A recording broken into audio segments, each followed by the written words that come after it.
अवधूत चिंतन श्री गुरुदेव दत्त. श्री स्वामी समर्थ. स्वामींचं नाव घेताच मनात एक विलक्षण शांतता, शक्ती आणि श्रद्धेचं बीज पेरलं जातं. अक्कलकोट निवासी या परब्रह्म स्वरूप श्री स्वामी समर्थ महाराजांचा कृपा कटाक्ष लाभतो आणि आपल्या आयुष्याला नवीन कलाटणी मिळते.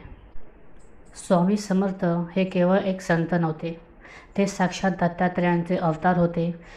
ज्या भक्तांच्या हृदयात श्रद्धा आहे आणि ज्यांच्या ओठावर स्वामींचं नामस्मरण आहे, त्यांचं जीवन संकटांमधून सहज मार्गक्रमण करतं. मागच्या व्हिडिओमध्ये आपण मेष राशीसाठी मंत्रजप केला होता. जर तुम्ही तो नसेल बघितला तर नक्की बघा. आणि तुमची किंवा तुमच्या नातेवाईकांमध्ये कोणाचीही मेष रास असेल तर त्यांना तो व्हिडिओ नक्की फॉरवर्ड करा. आज आपण वृषभ राशींच्या लोकांसाठी स्वामी मंत्रजप करणार आहोत. वृषभ राशीचे लोक हे धैर्यवान, स्थिर आणि मेहनती स्वभावाचे असतात. सुंदर गोष्टी, कला, संगीत आणि स्वादिष्ट भोजन यांच्याकडे यांचे विशेष आकर्षण असते. यांचा स्वभाव फार जिद्दी असतो, पण बदलावाला घाबरतात. त्यामुळे हातातली संधी गमावून बसतात. हे पैसा कमवतात, पण भौतिक गोष्टींच्या मागे लागून सगळा पैसा गमावून पण देतात. त्यामुळे यांच्या नात्यामध्ये नेहमी अडचणी येत राहतात. स्वामींचा हा मंत्र खास तुमच्यासाठी आहे. या मंत्राच्या नित्यश्रवणाने तुमच्या जीवनातल्या खूपशा बाधा दूर होतील.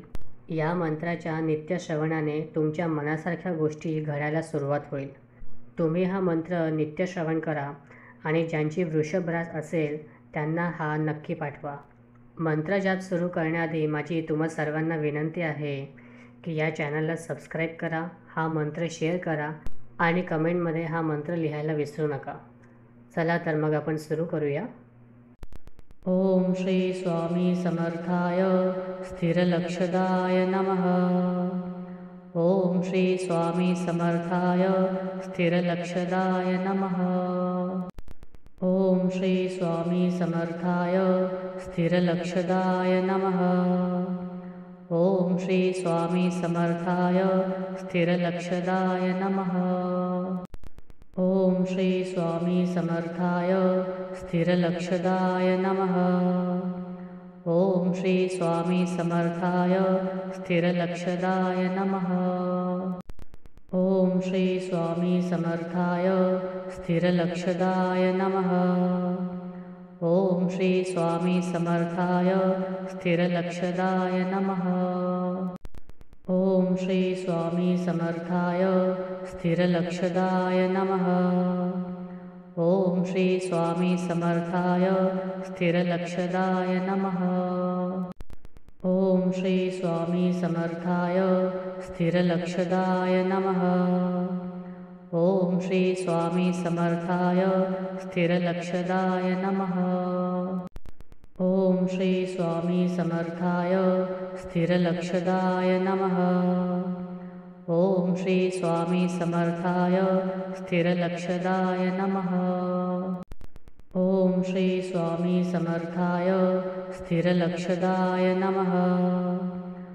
ओम श्री स्वामी समर्थाय स्थिरलक्षदाय नमः. ओम श्री स्वामी समर्थाय स्थिरलक्षदाय नमः. ओम श्री स्वामी समर्थाय स्थिरलक्षदाय नमः.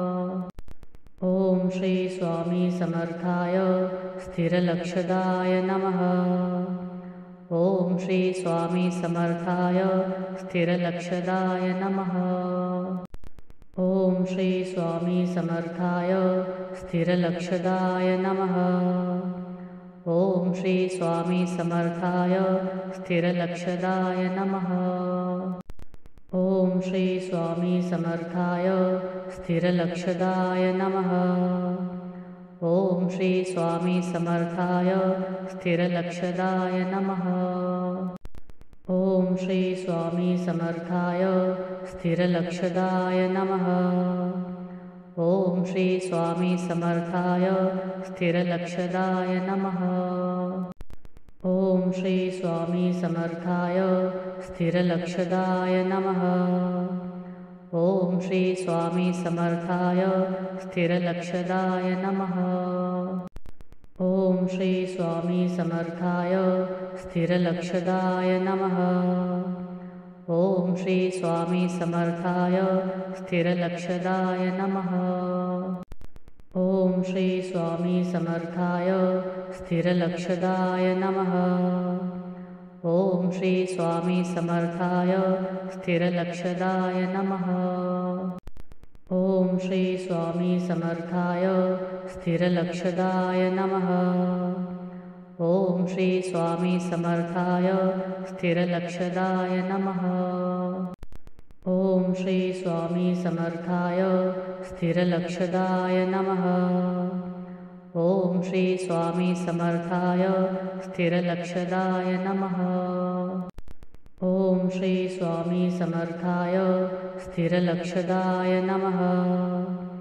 ओम श्री स्वामी समर्थाय स्थिरलक्षदाय नमः। ओम श्री स्वामी समर्थाय स्थिरलक्षदाय नमः। ओम श्री स्वामी समर्थाय स्थिरलक्षदाय नमः। ओम श्री स्वामी समर्थाय स्थिरलक्षदाय नमः। ओम श्री स्वामी समर्थाय स्थिरलक्षदाय नमः। ओम श्री स्वामी समर्थाय स्थिरलक्षदाय नमः। ओम श्री स्वामी समर्थाय स्थिरलक्षदाय नमः। ओम श्री स्वामी समर्थाय स्थिरलक्षदाय नमः। ओम श्री स्वामी समर्थाय स्थिरलक्षदाय नमः। ओम श्री स्वामी समर्थाय स्थिरलक्षदाय नमः। ओम श्री स्वामी समर्थाय स्थिरलक्षदाय नमः। ओम श्री स्वामी समर्थाय स्थिरलक्षदाय नमः। ओम श्री स्वामी समर्थाय स्थिरलक्षदाय नमः। ओम श्री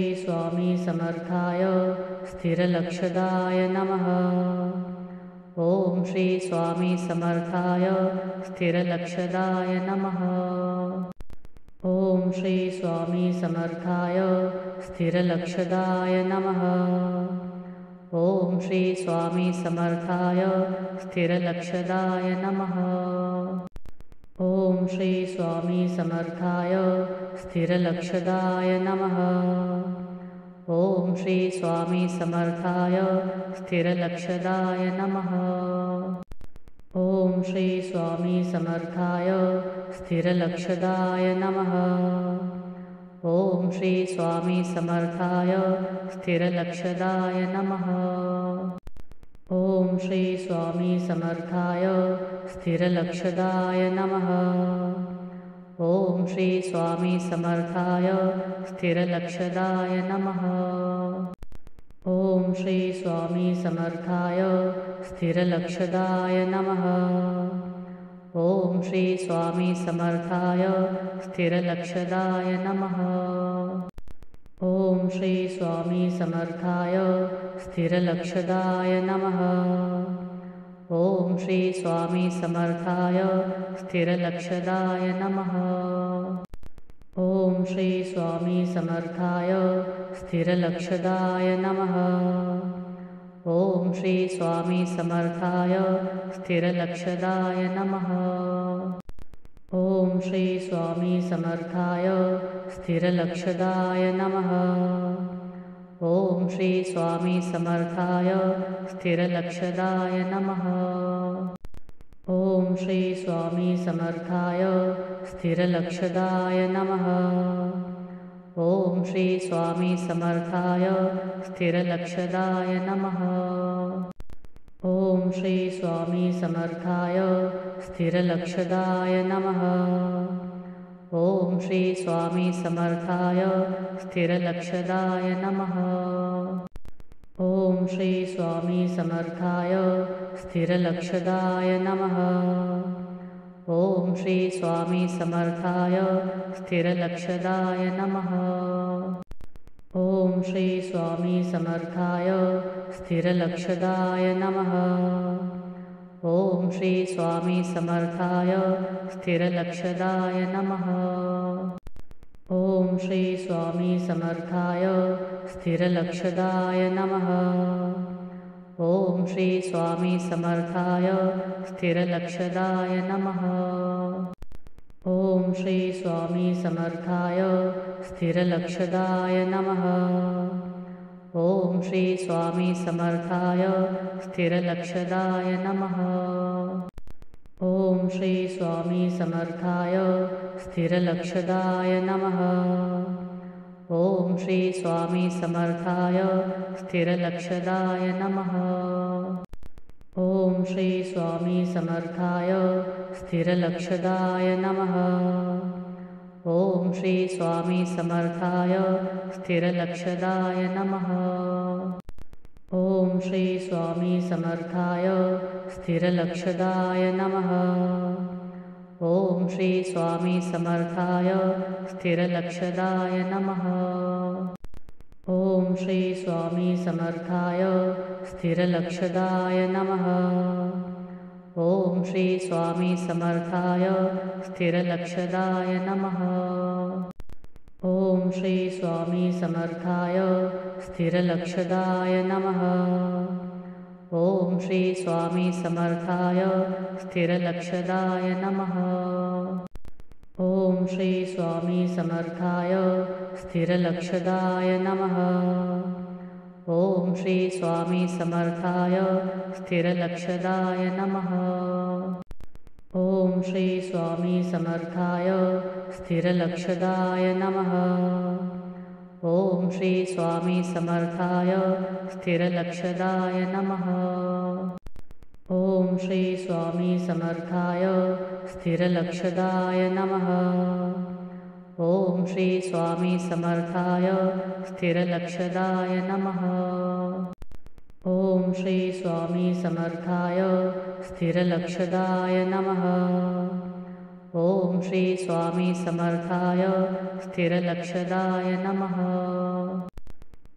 श्री स्वामी समर्थाय स्थिरलक्षदाय नमः।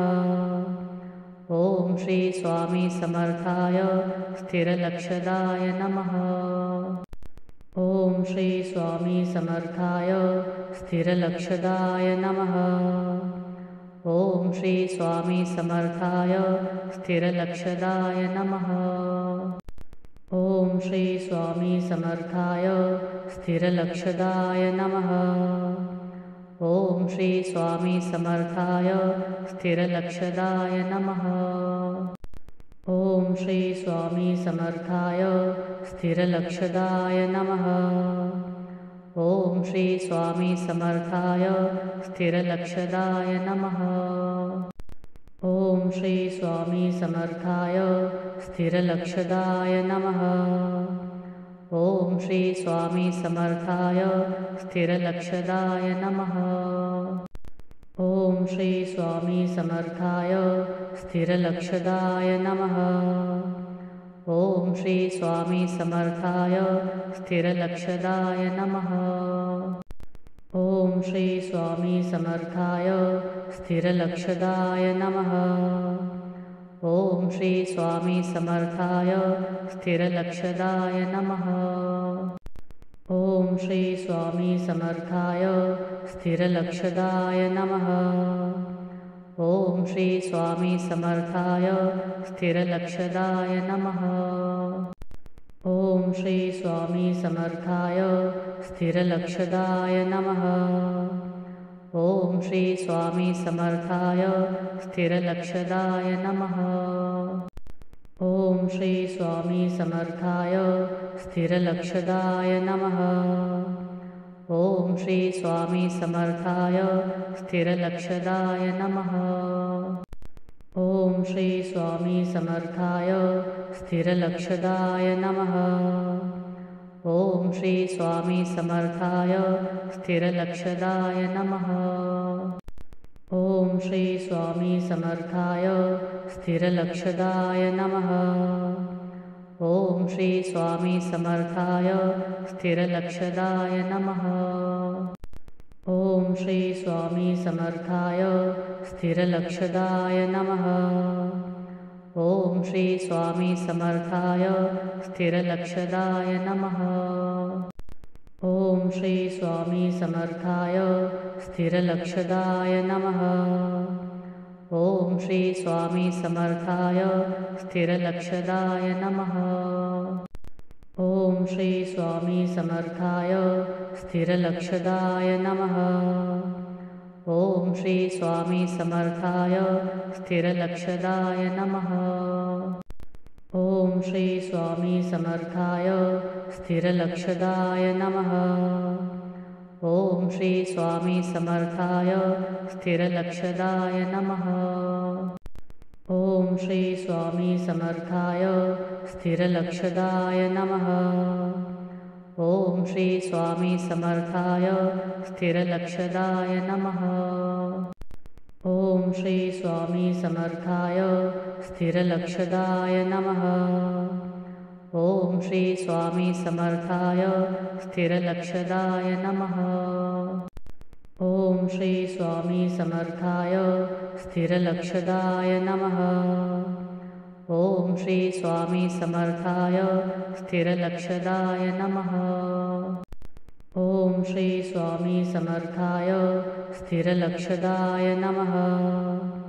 ओम श्री स्वामी समर्थाय स्थिरलक्षदाय नमः। ओम श्री स्वामी समर्थाय स्थिरलक्षदाय नमः। ओम श्री स्वामी समर्थाय स्थिरलक्षदाय नमः। ओम श्री स्वामी समर्थाय स्थिरलक्षदाय नमः। ओम श्री स्वामी समर्थाय स्थिरलक्षदाय नमः। ओम श्री स्वामी समर्थाय स्थिरलक्षदाय नमः। ओम श्री स्वामी समर्थाय स्थिरलक्षदाय नमः। ओम श्री स्वामी समर्थाय स्थिरलक्षदाय नमः। ओम श्री स्वामी समर्थाय स्थिरलक्षदाय नमः। ओम श्री स्वामी समर्थाय स्थिरलक्षदाय नमः। ओम श्री स्वामी समर्थाय स्थिरलक्षदाय नमः। ओम श्री स्वामी समर्थाय स्थिरलक्षदाय नमः। ओम श्री स्वामी समर्थाय स्थिरलक्षदाय नमः। ओम श्री स्वामी समर्थाय स्थिरलक्षदाय नमः। ओम श्री स्वामी समर्थाय स्थिरलक्षदाय नमः। ओम श्री स्वामी समर्थाय स्थिरलक्षदाय नमः। ओम श्री स्वामी समर्थाय स्थिरलक्षदाय नमः। ओम श्री स्वामी समर्थाय स्थिरलक्षदाय नमः। ओम श्री स्वामी समर्थाय स्थिरलक्षदाय नमः। ओम श्री स्वामी समर्थाय स्थिरलक्षदाय नमः। ओम श्री स्वामी समर्थाय स्थिरलक्षदाय नमः। ओम श्री स्वामी समर्थाय स्थिरलक्षदाय नमः। ओम श्री स्वामी समर्थाय स्थिरलक्षदाय नमः। ओम श्री स्वामी समर्थाय स्थिरलक्षदाय नमः। ओम श्री स्वामी समर्थाय स्थिरलक्षदाय नमः। ओम श्री स्वामी समर्थाय स्थिरलक्षदाय नमः। ओम श्री स्वामी समर्थाय स्थिरलक्षदाय नमः। ओम श्री स्वामी समर्थाय स्थिरलक्षदाय नमः। ओम श्री स्वामी समर्थाय स्थिरलक्षदाय नमः। ओम श्री स्वामी समर्थाय स्थिरलक्षदाय नमः। ओम श्री स्वामी समर्थाय स्थिरलक्षदाय नमः। ओम श्री स्वामी समर्थाय स्थिरलक्षदाय नमः। ओम श्री स्वामी समर्थाय स्थिरलक्षदाय नमः।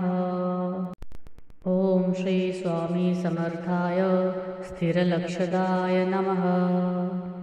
ओम श्री स्वामी समर्थाय स्थिरलक्षदाय नमः। ओम श्री स्वामी समर्थाय स्थिरलक्षदाय नमः। ओम श्री स्वामी समर्थाय स्थिरलक्षदाय नमः। ओम श्री स्वामी समर्थाय स्थिरलक्षदाय नमः। ओम श्री स्वामी समर्थाय स्थिरलक्षदाय नमः। ओम श्री स्वामी समर्थाय स्थिरलक्षदाय नमः। ओम श्री स्वामी समर्थाय स्थिरलक्षदाय नमः। ओम श्री स्वामी समर्थाय स्थिरलक्षदाय नमः। ओम श्री स्वामी समर्थाय स्थिरलक्षदाय नमः। ओम श्री स्वामी समर्थाय स्थिरलक्षदाय नमः। ओम श्री स्वामी समर्थाय स्थिरलक्षदाय नमः। ओम श्री स्वामी समर्थाय स्थिरलक्षदाय नमः। ओम श्री स्वामी समर्थाय स्थिरलक्षदाय नमः। ओम श्री स्वामी समर्थाय स्थिरलक्षदाय नमः। ओम श्री स्वामी समर्थाय स्थिरलक्षदाय नमः। ओम श्री स्वामी समर्थाय स्थिरलक्षदाय नमः। ओम श्री स्वामी समर्थाय स्थिरलक्षदाय नमः। ओम श्री स्वामी समर्थाय स्थिरलक्षदाय नमः। ओम श्री स्वामी समर्थाय स्थिरलक्षदाय नमः। ओम श्री स्वामी समर्थाय स्थिरलक्षदाय नमः। ओम श्री स्वामी समर्थाय स्थिरलक्षदाय नमः। ओम श्री स्वामी समर्थाय स्थिरलक्षदाय नमः। ओम श्री स्वामी समर्थाय स्थिरलक्षदाय नमः। ओम श्री स्वामी समर्थाय स्थिरलक्षदाय नमः। ओम श्री स्वामी समर्थाय स्थिरलक्षदाय नमः। ओम श्री स्वामी समर्थाय स्थिरलक्षदाय नमः। ओम श्री स्वामी समर्थाय स्थिरलक्षदाय नमः। ओम श्री स्वामी समर्थाय स्थिरलक्षदाय नमः। ओम श्री स्वामी समर्थाय स्थिरलक्षदाय नमः। ओम श्री स्वामी समर्थाय स्थिरलक्षदाय नमः। ओम श्री स्वामी समर्थाय स्थिरलक्षदाय नमः। ओम श्री स्वामी समर्थाय स्थिरलक्षदाय नमः। ओम श्री स्वामी समर्थाय स्थिरलक्षदाय नमः। ओम श्री स्वामी समर्थाय स्थिरलक्षदाय नमः। ओम श्री स्वामी समर्थाय स्थिरलक्षदाय नमः। ओम श्री स्वामी समर्थाय स्थिरलक्षदाय नमः। ओम श्री स्वामी समर्थाय स्थिरलक्षदाय नमः। ओम श्री स्वामी समर्थाय स्थिरलक्षदाय नमः। ओम श्री स्वामी समर्थाय स्थिरलक्षदाय नमः। ओम श्री स्वामी समर्थाय स्थिरलक्षदाय नमः। ओम श्री स्वामी समर्थाय स्थिरलक्षदाय नमः। ओम श्री स्वामी समर्थाय स्थिरलक्षदाय नमः। ओम श्री स्वामी समर्थाय स्थिरलक्षदाय नमः। ओम श्री स्वामी समर्थाय स्थिरलक्षदाय नमः। ओम श्री स्वामी समर्थाय स्थिरलक्षदाय नमः। ओम श्री स्वामी समर्थाय स्थिरलक्षदाय नमः। ओम श्री स्वामी समर्थाय स्थिरलक्षदाय नमः। ओम श्री स्वामी समर्थाय स्थिरलक्षदाय नमः। ओम श्री स्वामी समर्थाय स्थिरलक्षदाय नमः। ओम श्री स्वामी समर्थाय स्थिरलक्षदाय नमः।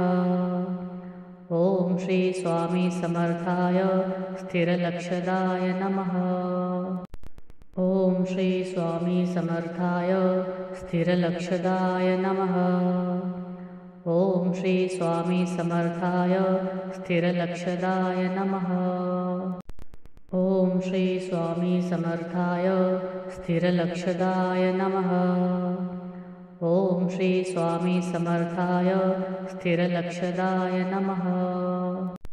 ओम श्री स्वामी समर्थाय स्थिरलक्षदाय नमः। ओम श्री स्वामी समर्थाय स्थिरलक्षदाय नमः। ओम श्री स्वामी समर्थाय स्थिरलक्षदाय नमः। ओम श्री स्वामी समर्थाय स्थिरलक्षदाय नमः। ओम श्री स्वामी समर्थाय स्थिरलक्षदाय नमः। ओम श्री स्वामी समर्थाय स्थिरलक्षदाय नमः। ओम श्री स्वामी समर्थाय स्थिरलक्षदाय नमः। ओम श्री स्वामी समर्थाय स्थिरलक्षदाय नमः। ओम श्री स्वामी समर्थाय स्थिरलक्षदाय नमः। ओम श्री स्वामी समर्थाय स्थिरलक्षदाय नमः। ओम श्री स्वामी समर्थाय स्थिरलक्षदाय नमः। ओम श्री स्वामी समर्थाय स्थिरलक्षदाय नमः। ओम श्री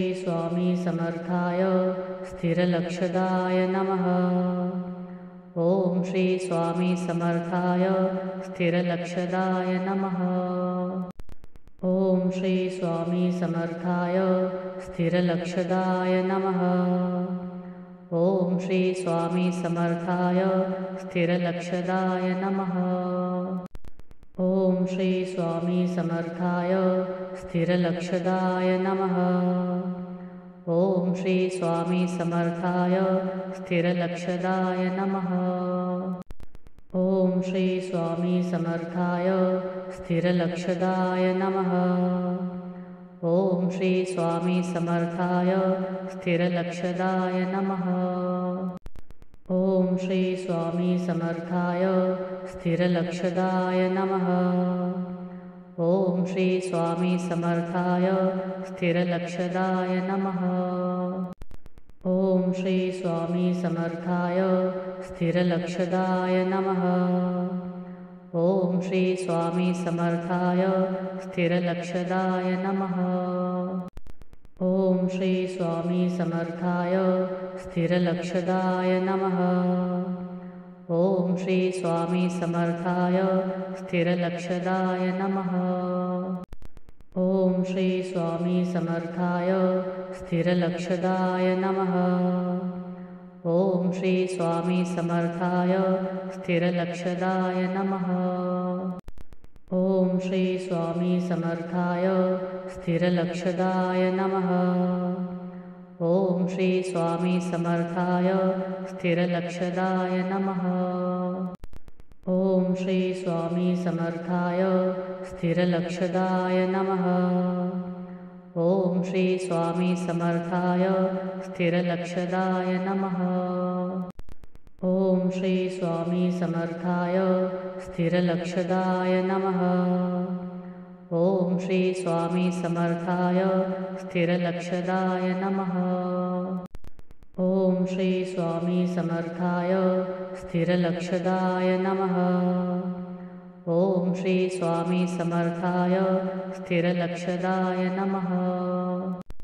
ओम श्री स्वामी समर्थाय स्थिरलक्षदाय नमः। ओम श्री स्वामी समर्थाय स्थिरलक्षदाय नमः।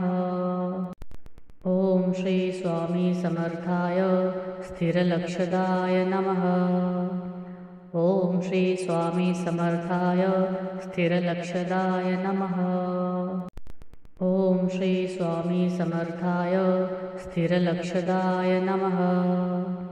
ओम श्री स्वामी समर्थाय स्थिरलक्षदाय नमः।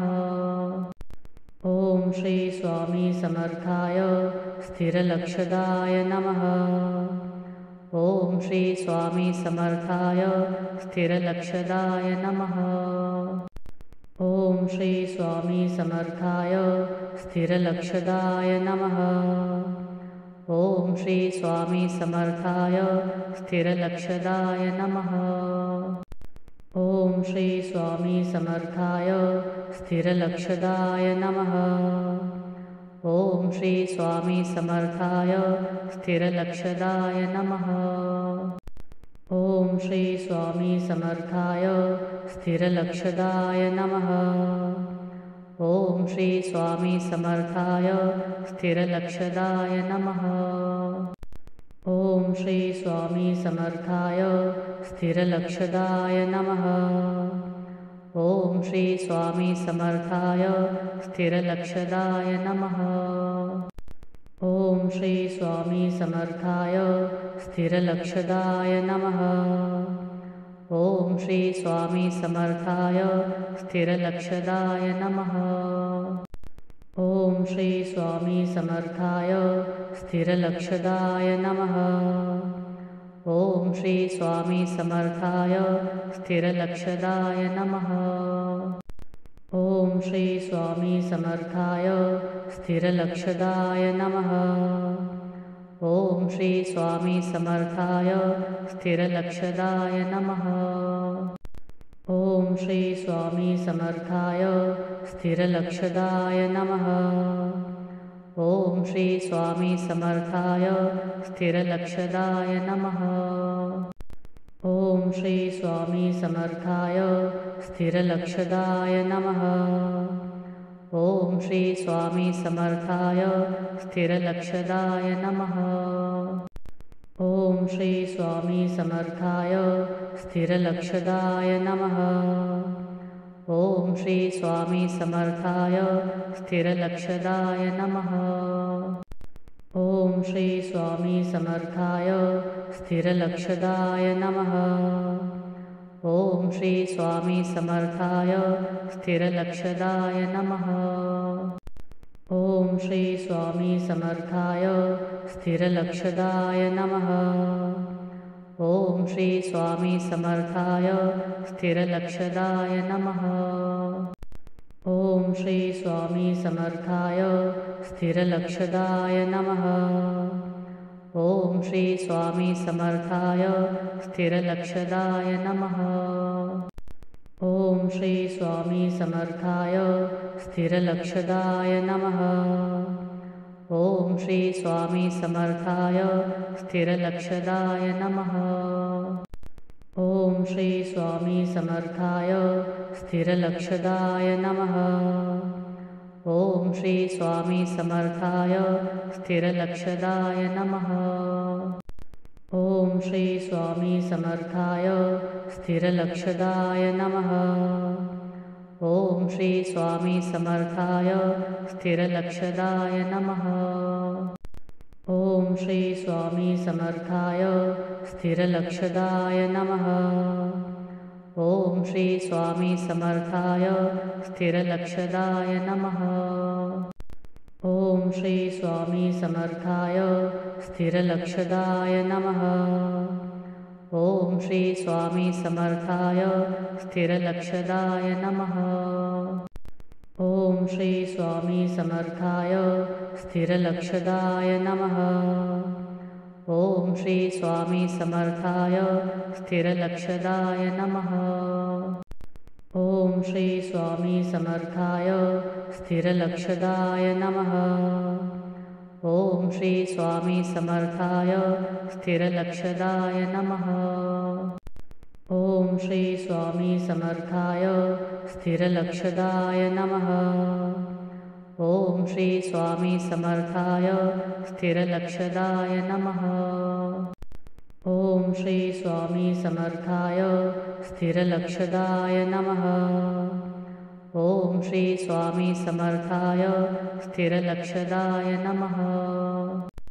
ओम श्री स्वामी समर्थाय स्थिरलक्षदाय नमः। ओम श्री स्वामी समर्थाय स्थिरलक्षदाय नमः। ओम श्री स्वामी समर्थाय स्थिरलक्षदाय नमः। ओम श्री स्वामी समर्थाय स्थिरलक्षदाय नमः। ओम श्री स्वामी समर्थाय स्थिरलक्षदाय नमः। ओम श्री स्वामी समर्थाय स्थिरलक्षदाय नमः। ओम श्री स्वामी समर्थाय स्थिरलक्षदाय नमः। ओम श्री स्वामी समर्थाय स्थिरलक्षदाय नमः। ओम श्री स्वामी समर्थाय स्थिरलक्षदाय नमः। ओम श्री स्वामी समर्थाय स्थिरलक्षदाय नमः। ओम श्री स्वामी समर्थाय स्थिरलक्षदाय नमः। ओम श्री स्वामी समर्थाय स्थिरलक्षदाय नमः। ओम श्री स्वामी समर्थाय स्थिरलक्षदाय नमः। ओम श्री स्वामी समर्थाय स्थिरलक्षदाय नमः। ओम श्री स्वामी समर्थाय स्थिरलक्षदाय नमः। ओम श्री स्वामी समर्थाय स्थिरलक्षदाय नमः। ओम श्री स्वामी समर्थाय स्थिरलक्षदाय नमः। ओम श्री स्वामी समर्थाय स्थिरलक्षदाय नमः। ओम श्री स्वामी समर्थाय स्थिरलक्षदाय नमः। ओम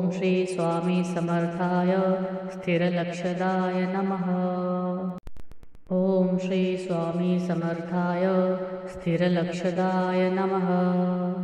ओम श्री स्वामी समर्थाय स्थिरलक्षदाय नमः। ओम श्री स्वामी समर्थाय स्थिरलक्षदाय नमः। ओम श्री स्वामी समर्थाय स्थिरलक्षदाय नमः।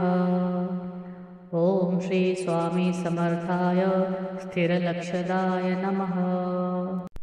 ओम श्री स्वामी समर्थाय स्थिरलक्षदाय नमः।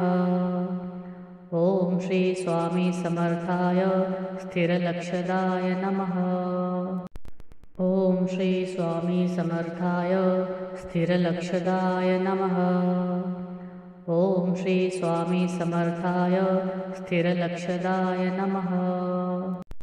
ओम श्री स्वामी समर्थाय स्थिरलक्षदाय नमः। ओम श्री स्वामी समर्थाय स्थिरलक्षदाय नमः। ओम श्री स्वामी समर्थाय स्थिरलक्षदाय नमः। ओम श्री स्वामी समर्थाय स्थिरलक्षदाय नमः। ओम श्री स्वामी समर्थाय स्थिरलक्षदाय नमः। ओम श्री स्वामी समर्थाय स्थिरलक्षदाय नमः। ओम श्री स्वामी समर्थाय स्थिरलक्षदाय नमः। ओम श्री स्वामी समर्थाय स्थिरलक्षदाय नमः। ओम श्री स्वामी समर्थाय स्थिरलक्षदाय नमः। ओम श्री स्वामी समर्थाय स्थिरलक्षदाय नमः। ओम श्री स्वामी समर्थाय स्थिरलक्षदाय नमः। ओम श्री स्वामी समर्थाय स्थिरलक्षदाय नमः। ओम श्री स्वामी समर्थाय स्थिरलक्षदाय नमः। ओम श्री स्वामी समर्थाय स्थिरलक्षदाय नमः। ओम श्री स्वामी समर्थाय स्थिरलक्षदाय नमः। ओम श्री स्वामी समर्थाय स्थिरलक्षदाय नमः। ओम श्री स्वामी समर्थाय स्थिरलक्षदाय नमः। ओम श्री स्वामी समर्थाय स्थिरलक्षदाय नमः। ओम श्री स्वामी समर्थाय स्थिरलक्षदाय नमः। ओम श्री स्वामी समर्थाय स्थिरलक्षदाय नमः। ओम श्री स्वामी समर्थाय स्थिरलक्षदाय नमः। ओम श्री स्वामी समर्थाय स्थिरलक्षदाय नमः। ओम श्री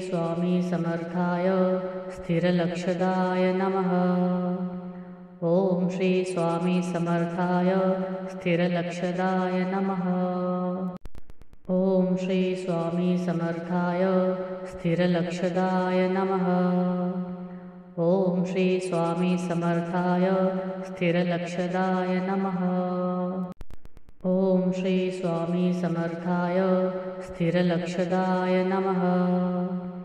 ओम श्री स्वामी समर्थाय स्थिरलक्षदाय नमः। ओम श्री स्वामी समर्थाय स्थिरलक्षदाय नमः। ओम श्री स्वामी समर्थाय स्थिरलक्षदाय नमः। ओम श्री स्वामी समर्थाय स्थिरलक्षदाय नमः। ओम श्री स्वामी समर्थाय स्थिरलक्षदाय नमः। ओम श्री स्वामी समर्थाय स्थिरलक्षदाय नमः। ओम श्री स्वामी समर्थाय स्थिरलक्षदाय नमः।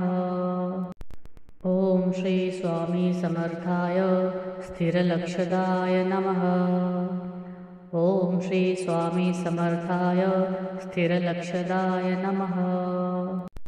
ओम श्री स्वामी समर्थाय स्थिरलक्षदाय नमः। ओम श्री स्वामी समर्थाय स्थिरलक्षदाय नमः। ओम श्री स्वामी समर्थाय स्थिरलक्षदाय नमः। ओम श्री स्वामी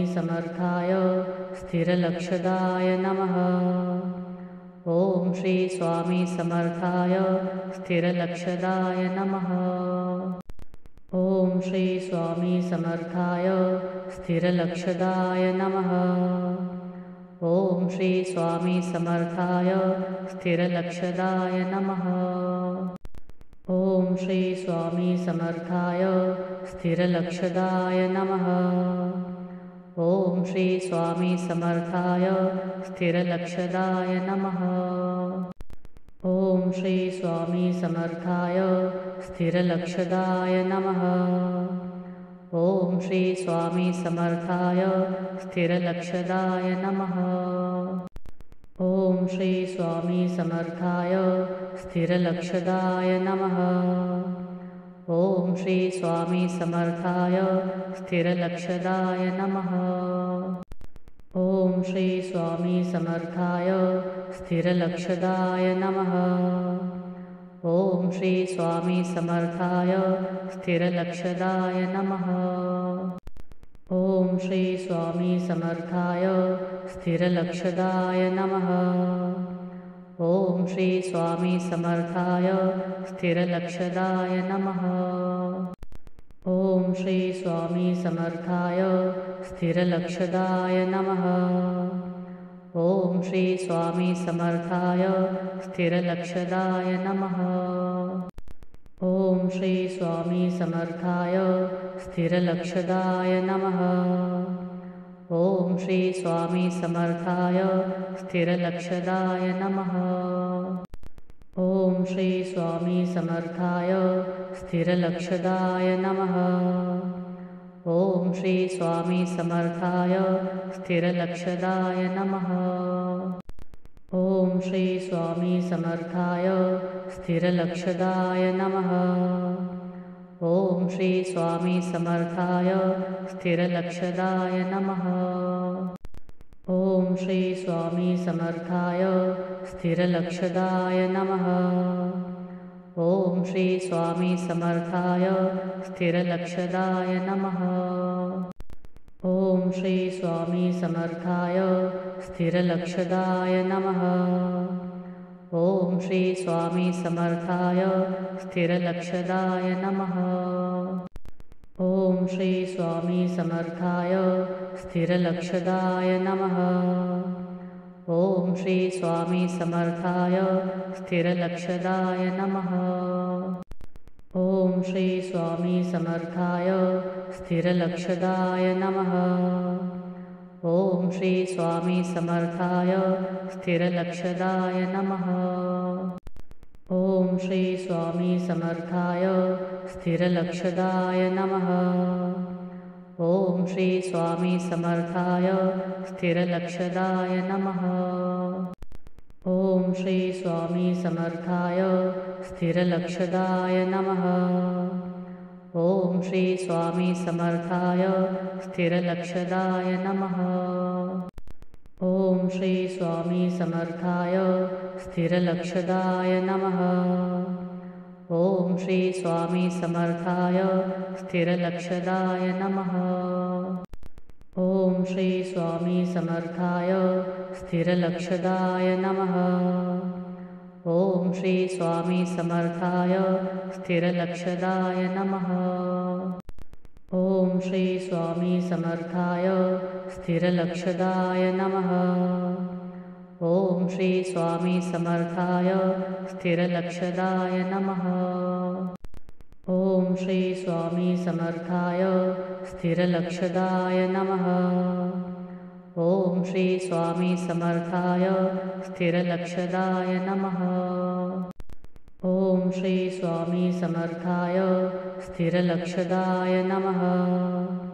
ओम श्री स्वामी समर्थाय स्थिरलक्षदाय नमः। ओम श्री स्वामी समर्थाय स्थिरलक्षदाय नमः। ओम श्री स्वामी समर्थाय स्थिरलक्षदाय नमः। ओम श्री स्वामी समर्थाय स्थिरलक्षदाय नमः। ओम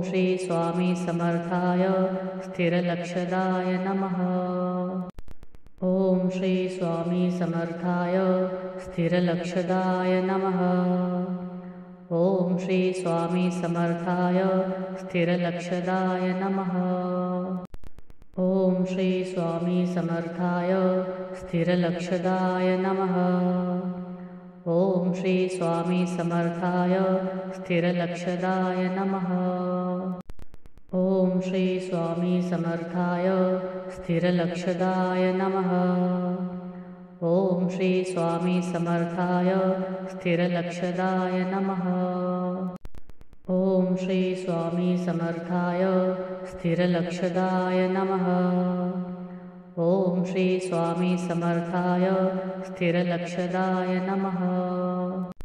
ओम श्री स्वामी समर्थाय स्थिरलक्षदाय नमः।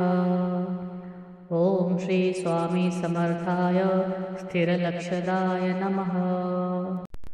ओम श्री स्वामी समर्थाय स्थिरलक्षदाय नमः। ओम श्री स्वामी समर्थाय स्थिरलक्षदाय नमः। ओम श्री स्वामी समर्थाय स्थिरलक्षदाय नमः। ओम श्री स्वामी समर्थाय स्थिरलक्षदाय नमः। ओम श्री स्वामी समर्थाय स्थिरलक्षदाय नमः। ओम श्री स्वामी समर्थाय स्थिरलक्षदाय नमः। ओम श्री स्वामी समर्थाय स्थिरलक्षदाय नमः। ओम श्री स्वामी समर्थाय स्थिरलक्षदाय नमः। ओम श्री स्वामी समर्थाय स्थिरलक्षदाय नमः। ओम श्री स्वामी समर्थाय स्थिरलक्षदाय नमः। ओम श्री स्वामी समर्थाय स्थिरलक्षदाय नमः। ओम श्री स्वामी समर्थाय स्थिरलक्षदाय नमः। ओम श्री स्वामी समर्थाय स्थिरलक्षदाय नमः। ओम श्री स्वामी समर्थाय स्थिरलक्षदाय नमः। ओम श्री स्वामी समर्थाय स्थिरलक्षदाय नमः। ओम श्री स्वामी समर्थाय स्थिरलक्षदाय नमः। ओम श्री स्वामी समर्थाय स्थिरलक्षदाय नमः। ओम श्री स्वामी समर्थाय स्थिरलक्षदाय नमः। ओम श्री स्वामी समर्थाय स्थिरलक्षदाय नमः। ओम श्री स्वामी समर्थाय स्थिरलक्षदाय नमः। ओम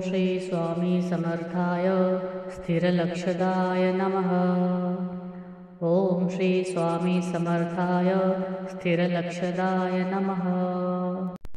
ओम श्री स्वामी समर्थाय स्थिरलक्षदाय नमः।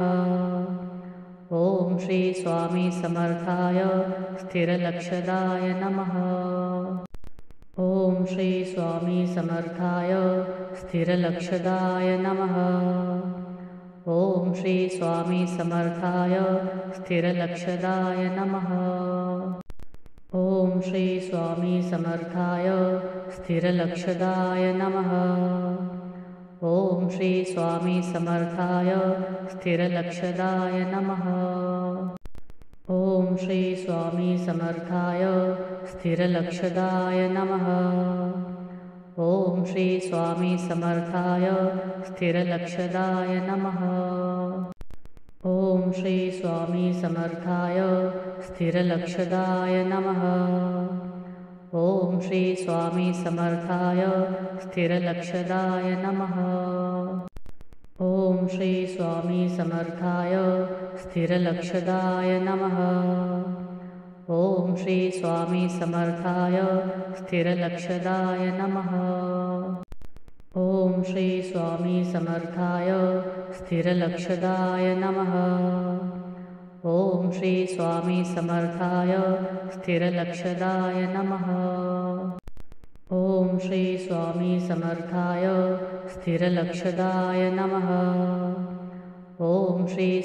समर्थाय स्थिरलक्षदाय नमः। ओम श्री स्वामी समर्थाय स्थिरलक्षदाय नमः। ओम श्री स्वामी समर्थाय स्थिरलक्षदाय नमः। ओम श्री स्वामी समर्थाय स्थिरलक्षदाय नमः। ओम श्री स्वामी समर्थाय स्थिरलक्षदाय नमः। ओम श्री स्वामी समर्थाय स्थिरलक्षदाय नमः। ओम श्री स्वामी समर्थाय स्थिरलक्षदाय नमः। ओम श्री स्वामी समर्थाय स्थिरलक्षदाय नमः। ओम श्री स्वामी समर्थाय स्थिरलक्षदाय नमः। ओम श्री स्वामी समर्थाय स्थिरलक्षदाय नमः। ओम श्री स्वामी समर्थाय स्थिरलक्षदाय नमः। ओम श्री स्वामी समर्थाय स्थिरलक्षदाय नमः। ओम श्री स्वामी समर्थाय स्थिरलक्षदाय नमः। ओम श्री स्वामी समर्थाय स्थिरलक्षदाय नमः। ओम श्री स्वामी समर्थाय स्थिरलक्षदाय नमः। ओम श्री स्वामी समर्थाय स्थिरलक्षदाय नमः। ओम श्री स्वामी समर्थाय स्थिरलक्षदाय नमः। ओम श्री स्वामी समर्थाय स्थिरलक्षदाय नमः। ओम श्री स्वामी समर्थाय स्थिरलक्षदाय नमः। ओम श्री स्वामी समर्थाय स्थिरलक्षदाय नमः। ओम श्री स्वामी समर्थाय स्थिरलक्षदाय नमः। ओम श्री स्वामी समर्थाय स्थिरलक्षदाय नमः। ओम श्री स्वामी समर्थाय स्थिरलक्षदाय नमः। ओम श्री स्वामी समर्थाय स्थिरलक्षदाय नमः। ओम श्री स्वामी समर्थाय स्थिरलक्षदाय नमः। ओम श्री स्वामी समर्थाय स्थिरलक्षदाय नमः। ओम श्री स्वामी समर्थाय स्थिरलक्षदाय नमः। ओम श्री स्वामी समर्थाय स्थिरलक्षदाय नमः। ओम श्री स्वामी समर्थाय स्थिरलक्षदाय नमः। ओम श्री स्वामी समर्थाय स्थिरलक्षदाय नमः। ओम श्री स्वामी समर्थाय स्थिरलक्षदाय नमः। ओम श्री स्वामी समर्थाय स्थिरलक्षदाय नमः। ओम श्री स्वामी समर्थाय स्थिरलक्षदाय नमः। ओम श्री स्वामी समर्थाय स्थिरलक्षदाय नमः। ओम श्री स्वामी समर्थाय स्थिरलक्षदाय नमः। ओम श्री स्वामी समर्थाय स्थिरलक्षदाय नमः। ओम श्री स्वामी समर्थाय स्थिरलक्षदाय नमः। ओम श्री स्वामी समर्थाय स्थिरलक्षदाय नमः।